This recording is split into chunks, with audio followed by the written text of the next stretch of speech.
విశాఖ జిల్లా గాజువాకలో ఘోర ప్రమాదం జరిగింది. రాజమండ్రి నుండి పార్వతీపురం వెళ్తున్న ఆర్టీసీ బస్సు ఆగి ఉన్న టిప్పర్ను ఢీకొంది. ఈ ఘటనలో 3 మృతి చెందారు. మరో 7 కేజీహెచ్లో చికిత్స పొందుతున్నారు. బాధితులను మంత్రి రాంప్రసాద్ రెడ్డి, టీడీపీ రాష్ట్ర అధ్యక్షుడు పల్లా శ్రీనివాస్ పరామర్శించారు. కేజీహెచ్ నుండి బాధితులతో మరింత సమాచారం మా విశాఖ ప్రతినిధి అనురాధ అందిస్తారు. విశాఖ గాజువాక ప్రాంతంలో జరిగిన బస్సు ప్రమాదంలో ఈరోజు ఒక ఘోరం ప్రమాదమే జరిగిందని చెప్పాలి. 3 మృత్యువాత పడ్డారు. 7 తీవ్ర గాయాలయ్యి ఇప్పటికే వాళ్ళందరినీ కూడా విశాఖ కేజీహెచ్ దగ్గర చికిత్స కోసం తీసుకొచ్చారు. ఇక్కడ బాధిత కుటుంబాలు అంతా ఉన్నాయి. ఒకసారి వారితో మాట్లాడదాం. అమ్మ, ఏం జరిగింది? మీ వాళ్ళు ఎవరు? మా పాప అండి. మా అమ్మగారు చనిపోయారు. మా పాపకి చిన్న దెబ్బలు తగిలాయి. తను ట్రీట్మెంట్ చేస్తున్నారండి.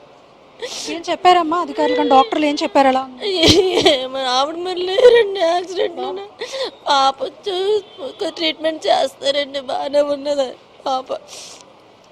మరి అధికారులు అందరూ నాయకులు వచ్చారు కదా, ఏమైనా చెప్పారమ్మా మీకు? అంటే ఏమైనా సమాచారం చెప్పారా? అసలు ఇంకేం మాట్లాడలేదండి. ఎవరైనా వస్తున్నారు, వెళ్తున్నారు, ఏమనలేదు. అసలు ఎక్కడి నుంచి వస్తున్నారు మీ వాళ్ళు? ఎక్కడ? రాజమండ్రి నుంచి అండి. రాజమండ్రి నుంచి వస్తున్నారండి విజయనగరం. తెల్లవారుజామున మరి ఎప్పుడైందో తెలియదు. మా పాప హాస్పిటల్ తీసుకొచ్చిన తర్వాత తన ఫోన్ నెంబర్ చెప్తే అప్పుడు మాకు తెలిసిందండి. చిన్న పాప చెప్పింది నా యాక్సిడెంట్ అయిన పాపకి. ఎవరు అనట్లేదు కూడా అసలు ఏంటో. ఈ మధ్య చూస్తే కనుక ఈ బస్సుల ప్రమాదాలు చాలా జరుగుతున్నాయి. చాలా మంది ఇలా మృత్యువాత పడుతున్నారు. ఏదో ఎక్స్గ్రేషియా కొంతవరకు ఇచ్చామని చెప్పేసి అని అంటున్నారు. తర్వాత వాళ్ళ ఫ్యామిలీస్ అన్ని చాలా బాధపడుతున్నాయి. మరి ఇప్పుడు ఇక్కడికి మినిస్టర్ గారు వచ్చారు. ఆల్రెడీ వీళ్ళందరూ వచ్చి మిమ్మల్ని పరామర్శించి వెళ్ళారు కదా, ఏమైనా చెప్పారు?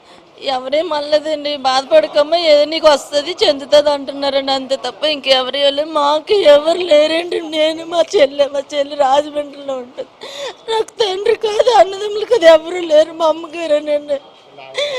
మా ఆయన గారు మామూలు పని చేసుకుంటారు, షాప్లో చేస్తారు.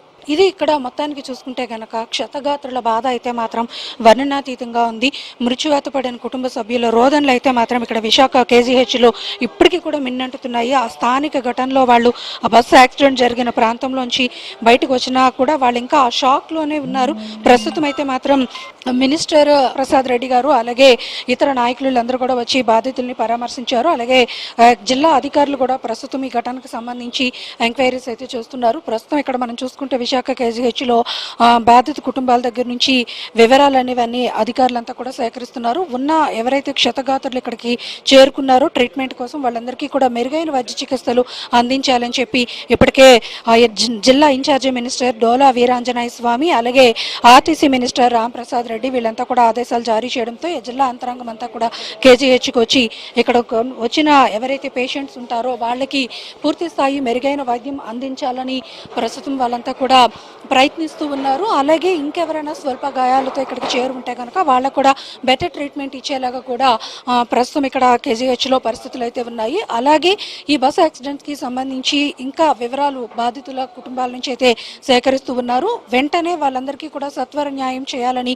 ఇప్పటికే జిల్లా ఇన్ఛార్జి మినిస్టర్ ఆర్టీసీ మినిస్టర్ కూడా ఆదేశాలు జారీ చేశారు. తీవ్ర దిగ్భ్రాంతిని అయితే మాత్రం వ్యక్తం చేస్తూ ఉన్నారు. ఇటీవల కాలంలో ఆర్టీసీ బస్సుల ప్రమాదాలు అనేవి చాలా ఎక్కువవుతున్నాయి. వీటి మీద ఖచ్చితంగా ఒక పర్యవేక్షణ అనేది ఉండాలి అనేది ఇప్పుడు ఇక్కడికి వచ్చిన వాళ్ళంతా కూడా డిమాండ్ చేస్తూ ఉన్నారు. అయితే బాధిత కుటుంబాలు అయితే మాత్రం తమకి తగిన న్యాయం చేయాలని మాత్రం డిమాండ్ చేస్తూ ఉన్నారు. ఇది లేటెస్ట్ అప్డేట్. వీడియో జర్నలిస్ట్ ధనుష్తో అనురాధ, HM టీవీ, విశాఖ.